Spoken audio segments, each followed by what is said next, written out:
អរុនសួស្តីប្រិយមិត្តនៅក្នុងបណ្ដាញសង្គម Facebook បងប្អូនកូនក្មួយទាំងអស់ដែលបានស្គាល់ខ្ញុំចឹងថ្ងៃនេះជាថ្ងៃចុងសប្តាហ៍គឺថ្ងៃសៅរ៍14កើតឆ្នាំខែជិះ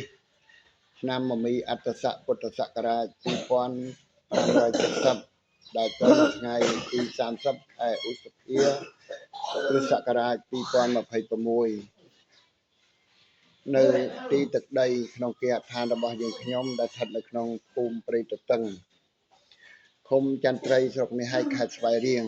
នៅក្នុងថេរវេលានាម៉ោង3:30នាទី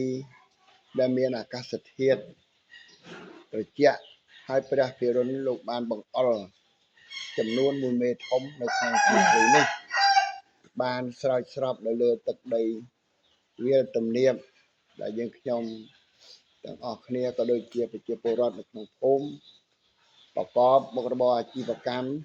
គឺដំណាំស្រូវតែម្ដងឃើញថាព្រះភិរុណលោកបានបង្អុរមកហើយដំណាំស្រូវកំពុងតែលូតលាស់យ៉ាងល្អប្រសើរនៅក្នុងពេលបច្ចុប្បន្នតើស្រុកភូមិរបស់លោកមានព្រះភិរុណធ្លាក់ដូចជាទីទឹកដី